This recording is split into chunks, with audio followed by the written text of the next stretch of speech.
So what's your name? My name is Kapila S. And how did you come to Canada? Like, what was your experience coming here? I came here to get higher education and in the field of journalism because I had finished a course in journalism back at home. And I found it very difficult to go into the field of journalism here because my degree from back home was not recognized here. And there were hardly any South Asian at that time in the field of journalism. And that's why I had to research the market and then I had to find where I could be used so that I could contribute to the society. And I found out that they were looking for the social workers. And I started working part-time as a secretary and I started going to York University part-time.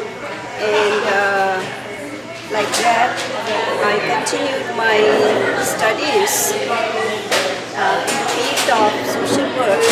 But before I finished my degree, I received a job in the field of social work. And so I was quite happy about that. But my first love was journalism and I could not get any opening in the field of journalism. Yes. So could you tell us more about your work and the work that you've done in the field of social work? In the field of social work, the first few years were very, very satisfying. But they were also, opening my eyes because I thought that there is no poverty in Canada. I did not think that people here have so much suffering, loneliness. People here might not starve of food, but there is a lot of emotional starvation in this country. And I saw, it's not only the South Asians which were struggling very hard to survive in this country, because before we come to this country, we are given a very rosy picture. But after coming here, you just get the reality dawns on you, and you come to know that how difficult it is to make your livelihood and put food on the table. And I had seen in the social work that there is a lot of people who are struggling just to survive and have to go on social assistance. Then there was a lot of problems in the families, like battered women, and then there were problems, with people who were being discriminated because of their disability, because they had they are psychiatrically challenged, physically challenged. So there are a lot of things that I saw were happening in the society, and which was really eye-opening for me also. And on a personal level also, I felt that there was a lot of discrimination. We were good enough to do the secondment positions, we were good enough to do anything, but when it comes to making you a permanent employee in that organization, it was really very hard to get promotions in the field.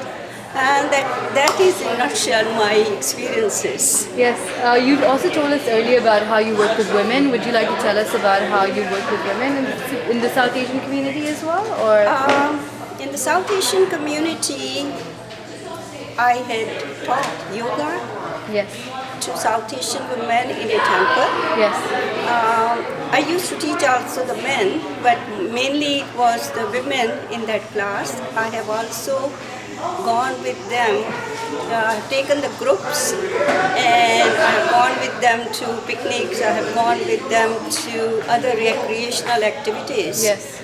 And sometime when I was working as a social worker, I used to do the counseling also with them, whatever issues they were having in their day-to-day life. And is what I think I did. Yes, and why do you think it's difficult for South Asian women to really feel comfortable in the society? Could you share your insights with Yes, us on I that? can, because South Asian women, when I came to this country, they were very much sheltered at home. They would not even talk if they are having any issues at home. They were very scared to get out of the house if the husband was abusive to them. The thought of moving to a shelter really made them very, very fearful, and they suffered a lot of abuse from the hands of their partners and husbands. And I think in order to empower the South Asian women, I can only say one word, that is education, education, and education. You educate them to empower them, to make them self-reliant, self-sufficient. So many women are with their abused husbands simply because they are financially not secure and they don't have the job. So make them financially secure by training them, by giving them education, and then making them, useful to the society as well as to themselves, and gain their own self-esteem. Yes, Thank that's you very great. much. Thank you so much. That was great.